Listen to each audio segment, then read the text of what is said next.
Welcome to Curiosities of Teaching and Learning, a podcast hosted and produced by the Collaborative for Teaching and Learning, a change maker in education since 1994. So good morning. This is Roland O'Daniel, and this is Crushing It in the COVID Classroom. This is our 12th episode in this podcast series, and our last in the series where we're interviewing teachers to tell their story about how they have adjusted instruction in this virtual environment, as well as lessons they've learned in the process. I'm honored to be joined today by Valerie Hairston, a math teacher in an urban school in central Kentucky. Valerie, thank you for joining us, and I'll be quiet now to let you introduce yourself and tell us a little bit about where you're coming from. Roland, thank you so much. I appreciate the opportunity. As you mentioned, I am teaching in Central Kentucky urban school, high poverty urban school, which comes with a certain amount of challenges within itself when we're in the classroom. And it has been heightened with the COVID-19 where we are right now. In the classroom, face-to-face, I teach 7th grade math. And we were all of a sudden hit with, okay, now we're going home for a couple weeks, and that extended to now we have to be home throughout the end of the school year. So as a fairly hands-on teacher, and now all of a sudden I have to teach remotely to my students who I really had a good relationship with a lot of them, and that it was difficult to reach a lot of them, either by phone or email or text or, whatever. I did take the step of setting up that last day, and I spent a lot of time before we started instruction communicating with the students, hoping that would continue on once we started instruction. But didn't always turn out that way. I lost a lot of them, didn't hear from them. So it was very challenging just keeping in contact with them where we didn't have that day-to-day, face-to-face contact with them as much as we tried. Yeah, I think it's important to recognize the setting you're coming in. That is, a lot of your students are either home taking care of little siblings, little brothers and sisters as part of the work because their parents are still working. Or they don't have access to a computer. They may have a phone or a computer in the house, but doesn't necessarily mean that they have their own computer all the time. So access is limited. I will also say that, Valerie, we're doing this interview with you because some of our audiences recognize the fact that we haven't interviewed a math teacher in our interviews, and we've done a wide range of social studies, ELA, and science teachers, but no math teachers. And I wondered if the math instruction was harder or different, or we just didn't find anybody that we wanted to interview. So tell us a little bit about what your instruction looked like in the classroom, and then what it looks like now. What were some of those key components you tried to hold on to as you transitioned? Well, fortunately for us in our district, we had our curriculum allowed for us to have access to online ability, and what we found out was that more of our students through COVID were spending time online as opposed to when we were face-to-face. So in the classroom, we had workbooks, and we would use those workbooks for the students to write in and use their lessons, but they could also access their workbooks from home. We had online quizzes, assessments, and practice that we would assign from the classroom. So at our school, each kid in their core classes at least had access to a Chromebook. So we would split the class where we were half of the class we would teach while the other half was working on those online activities, and then we would flip, and then the other half would work on the online activities while we taught the other half. So they were used to using the materials. But then when it was time for us to said, okay, we have to go home, not every kid had access to that. So what we did as a school, we loaned out Chromebooks, and our district purchased hotspots for kids. But you had to have a laptop or a computer, so kids who only had phones could not do that. So we had to make paper copies. So of course, our budget for paper went up, but we had to try to accommodate everyone. So we were able to move forward with some of that in COVID because our assignments looked like what they were used to in class. We were able to find a way for them online to still use, to still write in.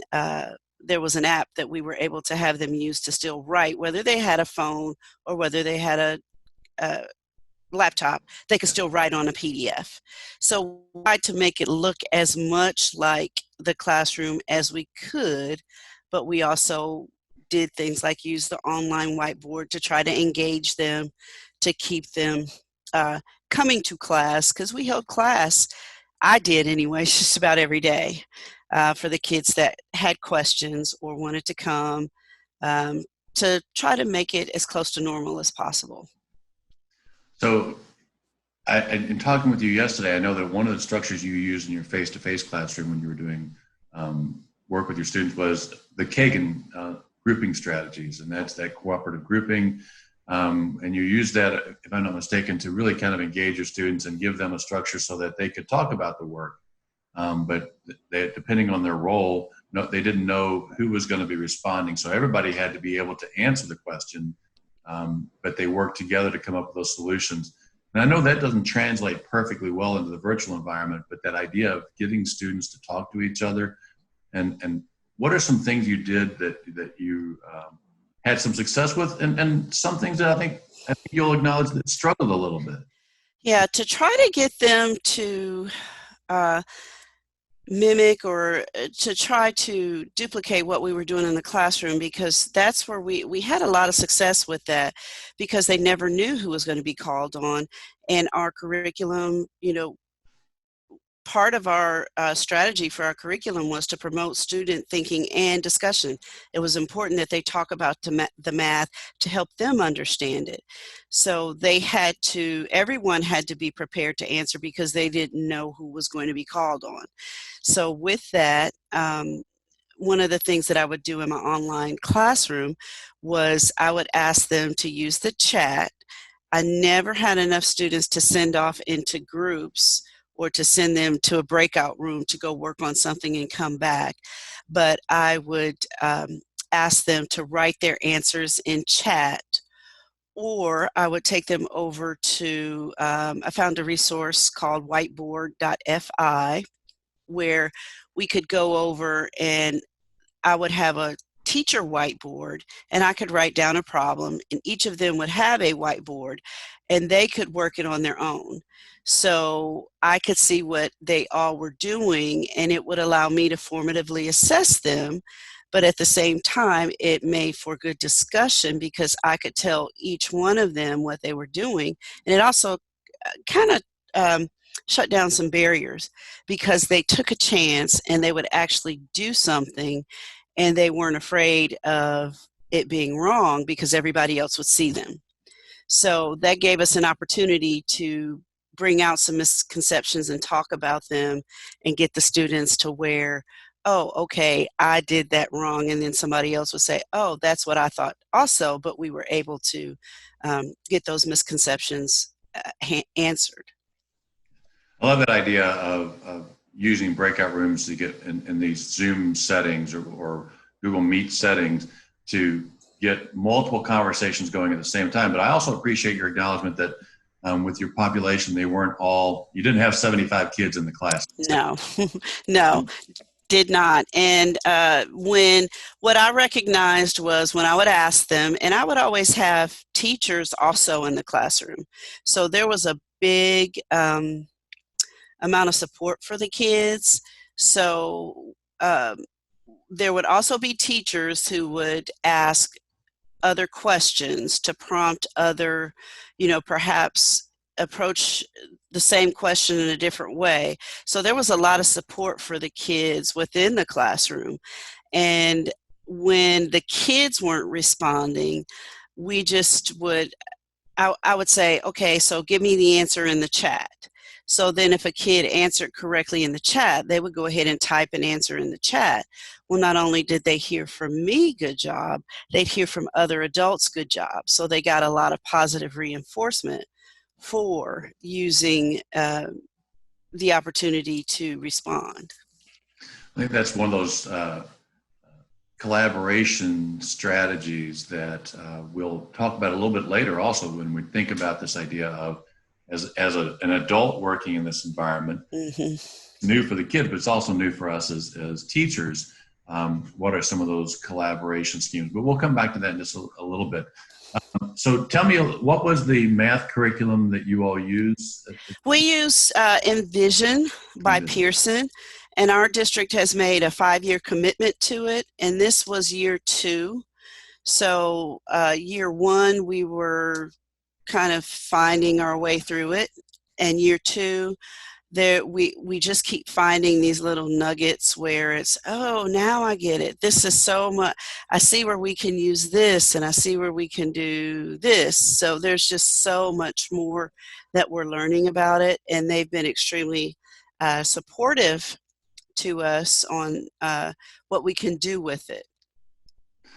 And as you mentioned, Envisions has a nice set of online tools as well as paper tools that you can access. Yes, we used Success Maker. That's something that we chose to invest in, and we've been using Success Maker, and that's helped close the gap for a lot of our kids. They didn't like it initially. They did not like it, and we used it as a structure in our building with, we had an academic enhancement class where they used it several times a week. And what they then found was, oh, I'm getting better at this. It's not as hard anymore. So they started seeing where it was helping them, and their core math, they were starting to understand their grade level math a lot better because of the gaps that were being closed with using Success Maker. So those two things working together, and we actually received a lot of support for, they'd come up and help us learn how to use it, what we could get out of it that was help us be better with it. I think that's a really important point. We do a lot of professional learning with teachers and look at a lot of the research, and it's very clear that when schools and districts invest in something like Success Maker or Envisions Math, getting that, purchasing that professional learning support for teachers to make use of all the different tools that are at your disposal is important, because as you just mentioned, as you've been working in it a year, it looks better in year 2 than it did in year 1. You're able to make better use of those. So I think that.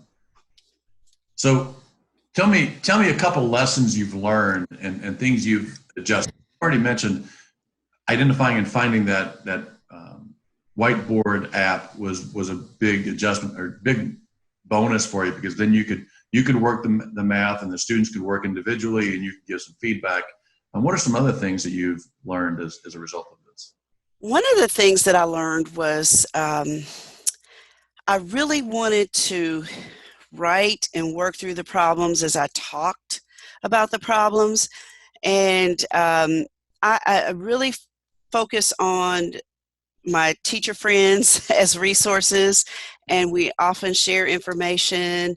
And I have a friend that's a former teacher in our building, and she's in another district now. And she sent me a Snapchat of a pen that she had purchased as she was a week ahead of me. And when we were on spring break, she had already used it.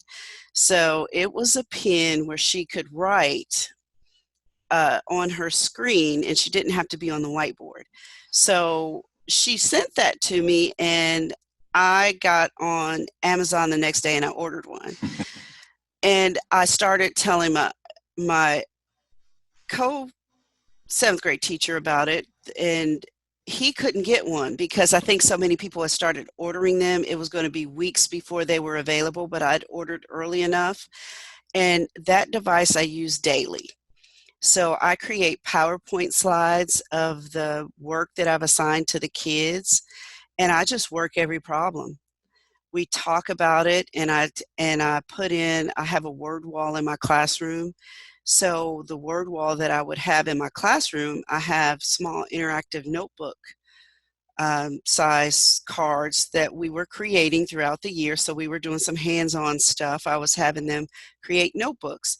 Well, I would take those screenshots of those and put those as a slide in my PowerPoint, and I talk about it through our lesson. So it was like I was teaching a class and using a word wall that was a PowerPoint slide, and I could write on it and I could show them. They were actually seeing what I was doing, so they had the opportunity to write it down if they wanted to. But what I did was I took it one step further. I recorded every Google Meet we were in, and I made it a YouTube video and I posted it. And I did it that way so kids, even if they didn't have a laptop, they could watch a YouTube video on their phone that was of their lesson. So I was still teaching the lesson and then giving them the opportunity to have video access to it. Yeah, I think that the screencast model that a lot of teachers have adopted as part of this work is really powerful. And one of the teachers that we talked with earlier in the series really talked about this idea of the power of pause and you being able to put out a video. And some students can go right through the video and just go right into the work, and they're fine.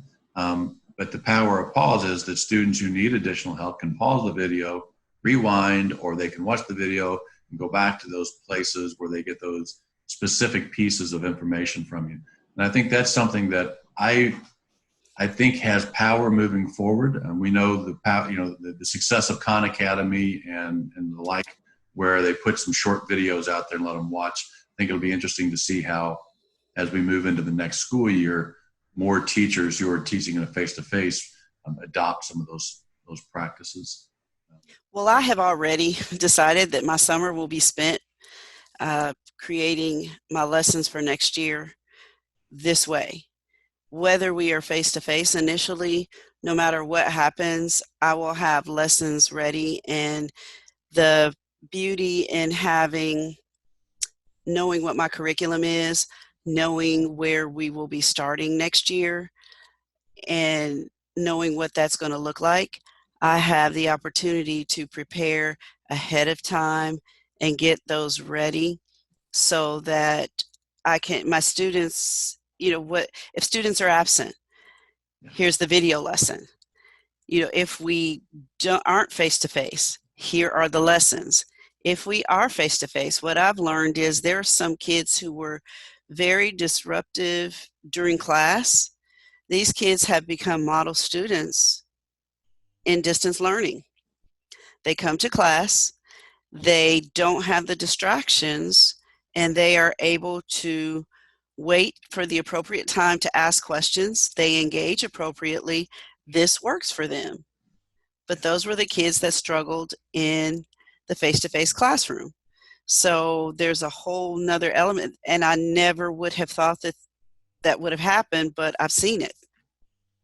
I think that's a great analysis. We talk about gaps that are going to open, and gaps are going to open. We understand that not all students are handling this as well as others, but not all students handle face-to-face as well as others, as you're pointing out. And a student who has a lot of distractions when they're at home is a lot more, maybe a lot more focused because they don't have those outside distractions. Mm-hmm. The little guy up here in my picture has a tendency sometimes to be that student who is easily distracted in the classroom. He's a fifth grader now, and so I know that he's struggled a little bit in the online environment, but there are times when he gets focused, he gets his stuff done, and he moves right through things. So I appreciate that as a grandparent. I'm hearing the teacher recognize that students in different environments behave differently, and you still treat them as individual students. I appreciate that a lot. So you've already mentioned a little bit about this idea of what instruction going to look like for you next year that might be different. So let's explore this topic for a second. For those of you who are outside of Kentucky who are listening to this, Valerie's district, I believe, has 3 more days of instruction, counting today, or? Well, we actually, the last day for students is the 27th. So yeah, that's about right. That's about right.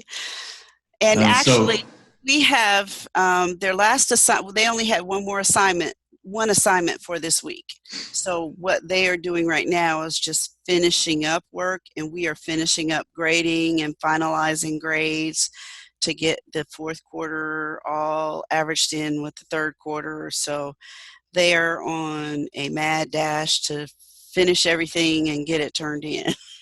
So do you want to share as we get started, you shared the fact that some students who may not have shown up all the time, all of a sudden are dropping assignments? Yeah, they are. And it's typical middle school, and middle school teachers will appreciate that. You know, we've had 7 weeks, and, you know, and part of what we had to do, we had to contact every student. We had to either by email, we would text, we would call, we sent out messages through Google Classroom, remind messages, we use the Talking Points app.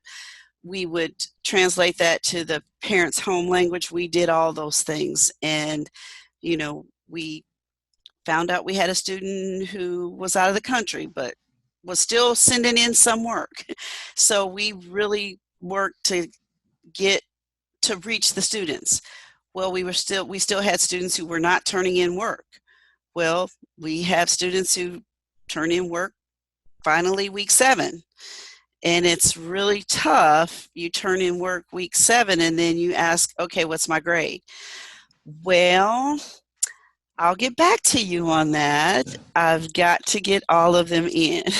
So it's just that sort of instant, you know, they want it right away, but we've been, from day one, had you been doing it, it would have been much easier to know what your grade is. You know, last day, it's really hard to tell you right now what your grade is. So yeah, I think that's a great point. That typical middle schoolers, hey, I did it. What's my grade, right? Yeah.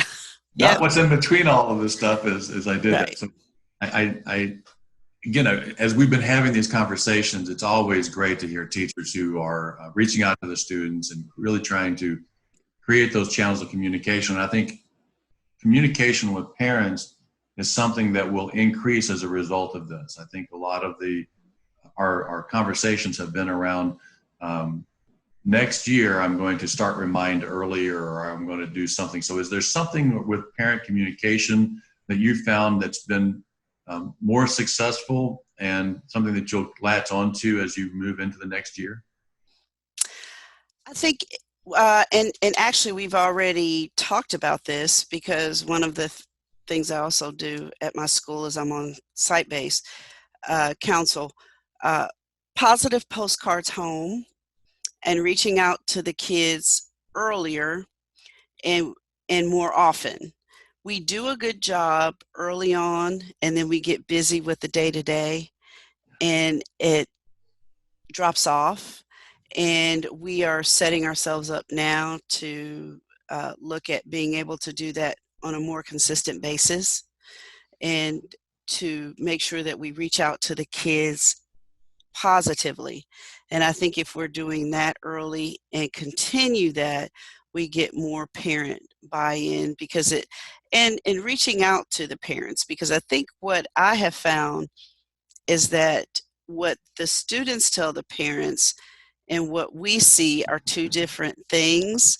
And if we are able to have a conversation with the parents as adult to adult, it oftentimes helps us get what we need out of the kids.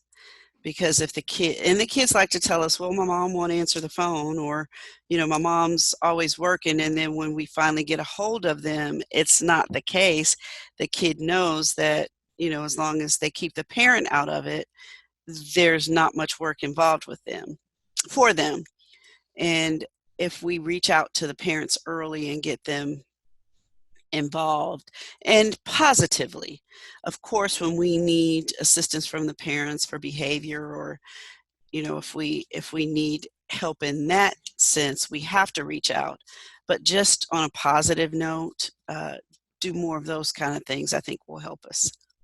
I appreciate that, creating that partnership as opposed to we call when there's a problem. It's really about how we work together as partners to achieve those. So let's shift a little bit away from instruction and away from the kids and talk about you as a teacher who is used to getting up and going to school every morning and having a whole group of other teachers there to bounce ideas off of. What has your day looked like as a professional educator, and how are you collaborating with your teammates? And you also mentioned your additional role as part of the SPDM Council. And for those of you outside of Kentucky, the Site-Based Decision-Making Council is something that has a little bit of authority in helping guide the school in the direction the school is. And they have teachers who are part of that, generally experienced lead teachers who can help add background knowledge for the parents as well as help guidance for leadership. So that's obviously an honor for you to be part of that team. So tell me about your day, about your life. Well, we started out the summer with office hours, is what we call them, from 9 to 12, 1 to 4, and lunch sandwiched in there. But my day goes way past that. But what I typically do is, by the time I check email and we have to do attendance, and attendance is if a kid turns in, the work, or if they reach out or ask questions, you have to mark them in attendance. And also planning, especially early on, we did a lot of planning to make sure that we were not assigning too much work, because we had to make sure that the work wasn't too overwhelming, because the kids had to work in other subjects also. So there was planning with my 7th grade teaching partner, and our lessons, whether you walked in my classroom or his classroom, we were always doing the same thing. The team was split among the two of us, and we just taught the same lessons every day. And we did that for the summer also. So we would plan and we talk about the lessons, and we have a school-based instructional specialist who's been priceless for us this year. And she has worked with all the math teachers. So she's worked with each grade level to help make sure that our instruction is sound and that we had what we needed to be successful. So we would have, if we saw where we were sending texts back and forth or emails back and forth, we just pop on and have a Google meeting. So we would meet and talk about just ironing out to make sure we talk about what the kids were missing, what we had to do instructionally, and kind of get our ducks in a row together, make sure we were on the right track. So instructionally for the kids, there was a lot, just administrative things like attendance, grades, and just the requirements that we had to do for this, our timesheets, just a bunch of administrative things that had to happen also. And sometimes kids would just say, Miss Hairston, I don't understand number 5. And I had an issue a couple of times with some of my language kids who had trouble signing on to the sessions. So I would just meet with them one-on-one and walk them through how to do the work, because they just could not get on. And then they finally started being able to get on. So it varied. It just varied. And then as also math department chair, I had to sit in on interviews as we interviewed for positions. So it was very busy. There was just no downtime. You think, oh, you're working from home, that's easy. I was exhausted because there was just so much more to do. Yeah, I was talking with a colleague, and he mentioned the fact that he said, I think the teachers are working more hours now than they did when they were coming into school. But I have noticed that my request for 8 o'clock meetings has dropped off significantly.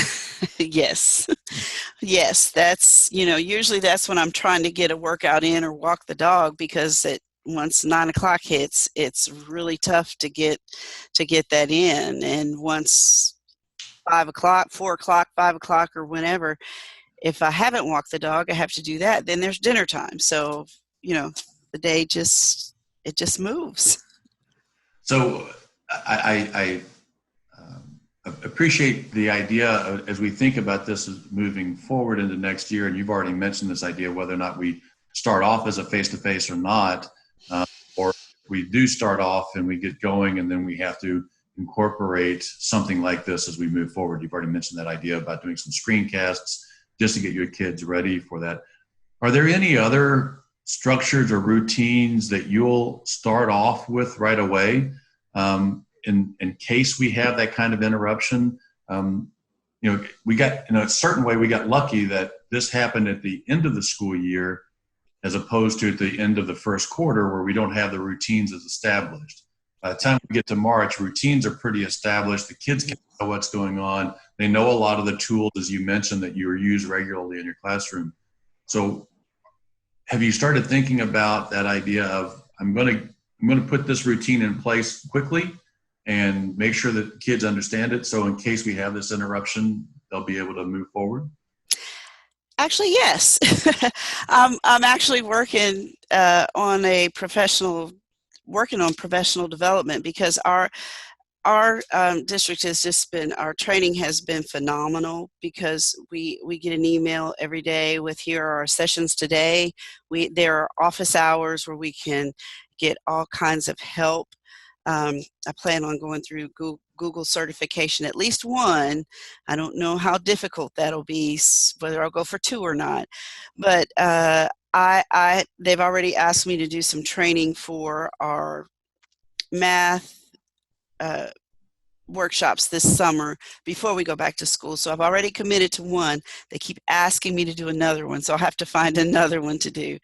But I've really been intrigued, and I really like just Google Slides and creating my Google slide to where it's my Bitmoji and it looks like my classroom, and I've got links all over the place for them to go. And I've got directions for them, and they can just go click. And I'd seen that before, and I said, that's really neat. How do you do that? Well, now I know how to do it, and I'll be teaching how to do that. So that's one of the first things that I'm going to do, is they have that. So we can do that face-to-face. We can do that if we're not face-to-face. And then I can change that as I need to. I can voice over. I can just send it out.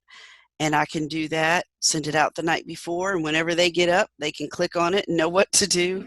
So that's one thing that I really want to start out doing at the beginning of the year. Yeah. So that idea, that virtual notebook, or that structure as the Google Slides, and what we've talked with a couple of people, and one of the interviews we did with Angela Zorn, who's a teacher in near Louisville. And she does a lot of the work with that idea of using Google Slides as virtual notebooks for her students. And one of the things that she talked about is having them create a copy of it so that they can begin to add their own thinking. And so it really does become a repository of your combination of your thinking and input and their thinking and input. And I think that's a great way of using technology. Accessing resources, but also how do I create and share my knowledge and really kind of solidify that. So I agree. That's the kinds of things that we're looking for. What are those positives we're going to take out of this experience as we move forward? Oh yeah, and even though I've created my own, I just go through the lesson and do the video. One step further, I didn't do this a lot with them. I really like Edpuzzle, which is a way, they can watch a video and it stops, and then they have to ask a question. When you mentioned the power of pause, the video stops and it doesn't go on until they ask the question, until they answer the questions. So I don't know that I want to create my own right now. There are tons of them available.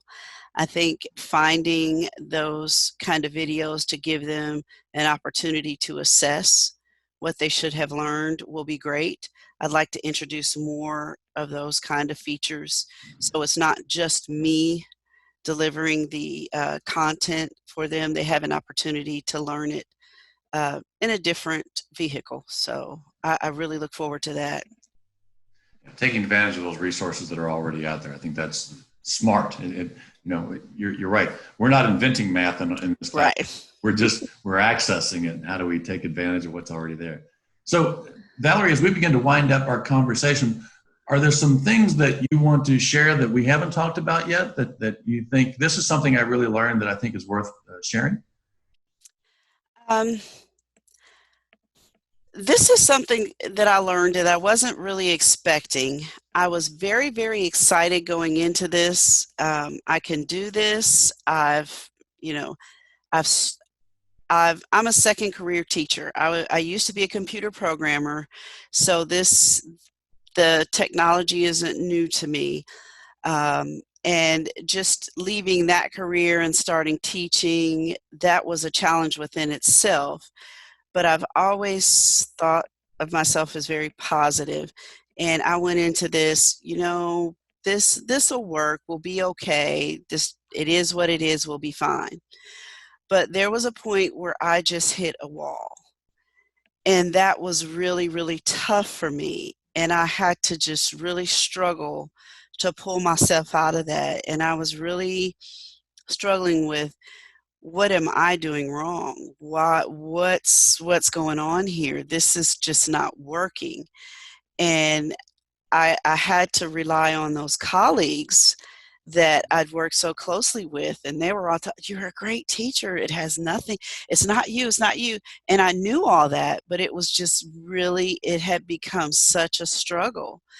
And I would have to say that you have to rely on those folks who are close to you, who understand your struggle, and just know that you're going to struggle, and just keep pushing through, because I'm excited again. I'm looking forward to getting ready for next year, but I didn't anticipate that wall.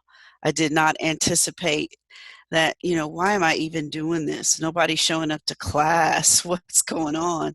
I didn't anticipate that, but I really had some great people to help me come out of that. And I think that's just an incredible insight. And again, this is the final interview in this series. And as we've done this, we've had several teachers have that same thought, Valerie, and that is, I know I'm a good teacher, and we say this to teachers all the time when we're working with them. You can't teach process and content at the same time. Well, teachers are learning new processes in this environment, and as our students. And yet we're still asking you to teach content.